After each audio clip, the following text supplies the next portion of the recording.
The body of Corporal Kennedy Mutuku arrived in Nairobi on Friday evening, marking a solemn moment for both the National Police Service and his grieving family. The young officer who died earlier this month in Haiti was received with full honor at Jomo Kenyatta International Airport. His coffin, dragged in the national flag, was escorted by fellow officers as family members and colleagues stood in silence. Corporal Nzuve had been deployed to Haiti as part of the Kenya's contribution to the multinational security support mission.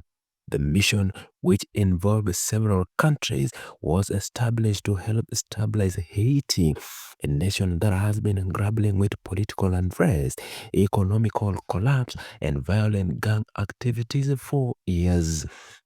For Kenya, sending officers to such mission is both a show of international solidarity and a way of contributing to global peace effort. On September 1st, 2025, strategy struck when Corporal Nzuve was involved in a fatal road accident while carrying out his duties in Haiti. The news of his death quickly spread, reaching his colleagues in the field and later his family in Kenya. For his mother, Sarah Nzuve, and his relatives, the announcement was a devastating blow. They had last seen him leave home with pride as he set out to represent his country abroad. His return in a coffin was a painful contrast. At the Jomo Kenyatta International Airport, the reception ceremony was led by senior police officers, including the commandant of the Kenyan National Police College Embakasi A campus, Isaac Alima. The guard of honor was mounted by officers in full uniform. Their posture and silence reflected the discipline of the service, but also the grief of losing one of their own.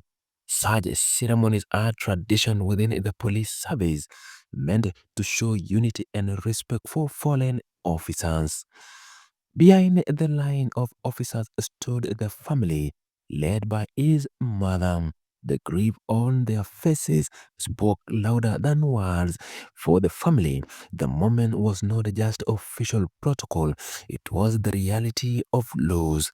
Kennedy was no longer the son who used to call home or share laughter with his sibling. He was now a memory carried inside a coffin.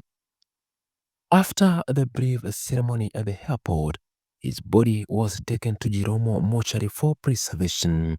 Burial arrangements are expected to be announced in the coming days, with the National Police Service expected to take an active role in organizing the funeral. As in customary, the institution has pledged to support the family through this difficult period, both financially and emotionally. Such support is seen as part of the service duty to those who lost loved ones in the line of duty. Kenya's involvement in Haiti has been one subject of both praise and debate. The government decision to send police officers came at a time when Haiti's situation was deteriorated sharply, with Dang controlling larger part of their capital, Port-au-Prince. The government struggled to maintain order. The international community stepped in to provide assistance. Kenya volunteered to lead the mission, seeing it as an opportunity to showcase its capacity in peacekeeping operations. For the officers deployed, the mission has not been easy. Haiti remains unstable, with constant threats of violence, poor infrastructure, and difficult working conditions. Road accidents like the one that claimed the life of Corporal Zuve are the common in such environment where transport systems are fragile and security risks are high. Each officer deployed there lives with the knowledge that danger can come at any moment, whether through violence or unexpected accidents. The death of a Corporal Mutuku Nzove highlights the sacrifice made by Kenyan officers serving abroad.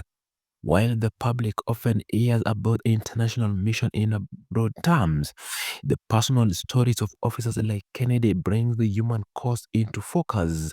Behind every uniform is a family, and behind every deployment is the risk of tragedy. In his short career, Corporal Nzuve rose to the challenge of international service. Being chosen for deployment was a recognition of his dedication and professionalism. For younger officers, his journey served as both an inspiration and a reminder of the risk involved. For the institution, his death became a part of its history as a sacrifice that comes with maintaining peace and security. Back home, his family is preparing for the difficult days ahead. Relatives, friends, and neighbors in his community are expected to come together to mourn and celebrate his life once burial arrangements are finalized.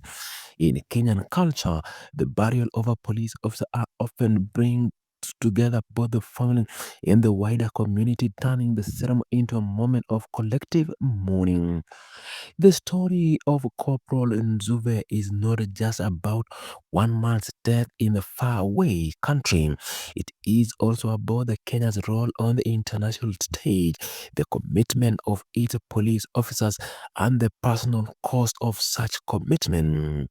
His passing is a reminder that global peace effort rely on individuals who put their lives on the line, often in environment far more dangerous than their homes. As his body lies at Jerome mortuary awaits burial, his name has already been marked in the records of those who served and fell in the line of duty. His colleagues will remember him as a disciplined officer who carried the weight of representing his country abroad. His family will remember him as a son and a brother whose life ended too.